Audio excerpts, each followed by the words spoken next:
Hello my dear student, कैसे हैं आप लोग।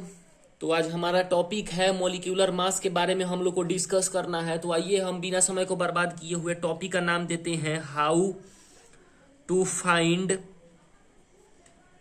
Molecular mass. ठीक है, मैं ज़्यादातर लिख के आप लोग को नहीं पढ़ाता हूँ, आप लोगों ने देख रखा होगा, पहले से लिख के मैं रखता हूँ काहे कि मैं बोल रहा हूँ भोजपुरी लैंग्वेज है, नो वरी। देखिए, क्योंकि समय जो है बर्बाद होगा इसके कारण, और आप लोगों से निवेदन है कि वीडियो को पूरा देखिए, क्योंकि आधा देखने से कुछ समझ में नहीं आएगा और पढ़ाई भी का भी मजा नहीं आएगा। माइंड को एकत्रित कीजिए, एक जगह स्टेबल कीजिए, तब जाके पढ़िए तो मजा भी आएगा पढ़ने में और मुझे पढ़ाने में भी। कोई भी प्रॉब्लम हो कमेंट बॉक्स में कमेंट कीजिए, ताकि मैं अपने जो पढ़ा रहा हूँ उसको और इम्प्रूव कर सकूं। और और सब्सक्राइब करिए ताकि अच्छे से अच्छे मुझे भी पढ़ाने का मतलब क्या हौसला मिले। और और कुछ नहीं आगे बोलना चाहूंगा। चलिए शुरू करता हूं मैं आज का वीडियो आप लोगों के लिए। काफी इंपॉर्टेंट टॉपिक है, बिना समय को बर्बाद किए हुए निकालते हैं H2SO4 के बारे में। सबसे पहले हम जानेंगे कि ये एस और ओ, ये सब जो है हमारा एटम है, यानी सिंगल है, और ये क्या है, हमारा मॉलिक्यूल है। तो हम सॉरी CULE मॉलिक्यूल है। तो मॉलिक्यूल का जो मास निकाला जाता है उसे मॉलिक्यूलर मास हम लोग बोलते हैं। तो देखेंगे सबसे पहले कि H2SO4 का निकालना सीखेंगे हम लोग। और बाय द वे मैं आप लोग को यह बताना चाहता हूं कि मैं छोटा वीडियो इसलिए बनाता हूं क्योंकि आप लोगों को दिक्कत ना हो और ज़्यादा आसानी से समझ में आ जाए और आप लोग अच्छे से अच्छे पढ़ सकें। क्योंकि ज़्यादा बड़ा वीडियो बनाने का मतलब ये नहीं है कि यूट्यूब पे सब्सक्राइबर को बढ़ाना, क्योंकि मेन मतलब है कि बच्चे अच्छे से सीख लें और पढ़ने का तरीका उनको पता चल जाए कि कैसे ये पढ़ाई होता है। तो चलिए देखिए, जैसे मान लीजिए एटॉमिक नंबर जो होता है, हाइड्रोजन का 1 होता है, सल्फर का जो होता है वह 16 होता है, और ऑक्सीजन का होता है 8। ठीक है, ये एटॉमिक नंबर है। तो हम लोग इसका जब एटॉमिक मास निकालते हैं तो दो दो ट्रिक होता है, ऑड ट्रिक और इवन ट्रिक।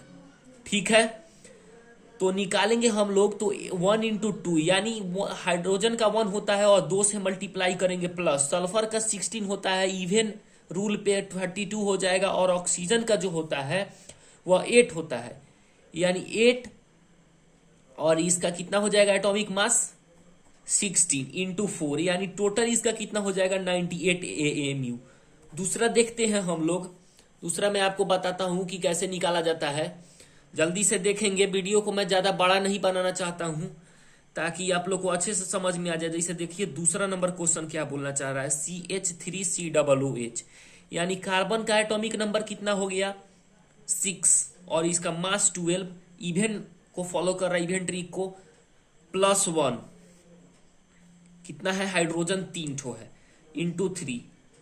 ठीक है, प्लस कार्बन फिर कितना है, 1 है, इसका एटॉमिक मास कितना हो गया 12, ऑक्सीजन 2 ठो है, तो 2 ऑक्सीजन है, तो एक का जो होता है वो एटॉमिक मास कितना हो जाता है, अभी मैंने बताया था 16 होता है, तो 2 ठो है, तो कितना डायरेक्ट हम कितना लिखेंगे 32, और प्लस हाइड्रोजन का 1, ये टोटल मिला के 60 आ गया। देख लीजिए आप, मैं निकाल करके भी आप लोग को बता देता हूं कि कैसे 60 हो गया। देखिए ये 12 + 3 और प्लस ये कितना हो गया 4 4 + 1, ये 15 + 45 कितना हो गया 60 AMU। ठीक है, तो आशा करता हूं कि कोई प्रॉब्लम नहीं हुआ होगा आप लोगों को। तो आइए एक दो क्वेश्चन मैं दे देता हूं आप लोगों को घर से बनाने के लिए। और कल जो है वह मैं आप लोगों को कुछ इंपॉर्टेंस बताऊंगा कि क्यों कार्बन को की ही प्रामुख्यता जो है वह, यानी कार्बन का ही क्यों इंपॉर्टेंस है हमारे some basic concept of chemistry में। और एटम भी तो हम लोग ले सकते थे ना, जैसे अकॉर्डिंग टू आइसोटॉप्स कार्बन 12 13 14 तीनों होता है, लेकिन हम लोग कार्बन 12 ही क्यों लिए, और atomic mass of calcium, atomic mass unit से निकालना फार्मूला से हम लोग कैसे सीखेंगे, और बहुत सारे चीज हैं, मैं अभी बता के सस्पेंस क्रिएट नहीं करूंगा। कल हम लोग पढ़ेंगे इसके बारे में। तो देखिए एक दो और मैं बता देता हूं आप लोगों को। जैसे मान लीजिए कि NaCl है, NaCl, कल भी मैं इसके बारे में थोड़ा और बताऊंगा, थोड़ा और ज्यादा बनाने के लिए दूंगा। तो Nn यानी 23, इसका एटॉमिक मास 23 हो जाता है। एटॉमिक मास और नंबर दोनों याद रखिए, नहीं तो ये नहीं बनेगा, सीधा बात है। 23 हो गया, और क्लोरीन का हो गया 35.5, यानी कितना हो गया 58.50 AMU, यानी एटॉमिक मास यूनिट। ठीक है, कुछ कॉम्प्लिकेटेड है जो मैं आपको बताऊंगा। तो आइए एक देख लेते हैं कॉम्प्लिकेटेड। जैसे देखिए नाइट्रोजन का हो गया 14, और हाइड्रोजन कितना है 4। ठीक है, और सल्फर का हम लोग जानते हैं कि एटॉमिक मास 32 होता है। तो 32 इंटू 2 कितना हो जाएगा 64 प्लस, और ऑक्सीजन का कितना होता है 16 इंटू 3 कितना हो जाएगा 48, यानी सॉरी यहाँ पे प्लस हो जाएगा, क्योंकि एटम जब भी अलग होगा तो उसमें बीच में हम लोग प्लस करेंगे, ये मेन पॉइंट आप लोग याद रखेंगे।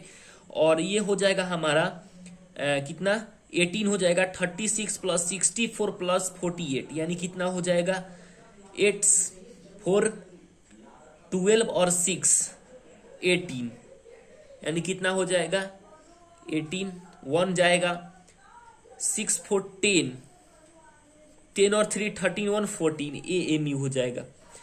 आशा करता हूं कि आप लोग को अच्छे से समझ में आया होगा। तो कल और भी ज्यादा इंटरेस्टिंग दिन पर दिन हमारा टॉपिक इंक्रीज करता जाएगा, और मैं फिजिक्स का क्लास 11 12 प्लस केमिस्ट्री का क्लास 11 12 ये दोनों आपको पूरा सिलेबस पढ़ाऊंगा। और हिंदी का जो है वह दिगंत पुस्तक जो हमारा है उसको भी मैं आप लोग को डिस्कस करूंगा, लेकिन उसमें अभी समय है। चलिए आज के लिए यही क्लास स्टॉप करते हैं, कल मिलते हैं।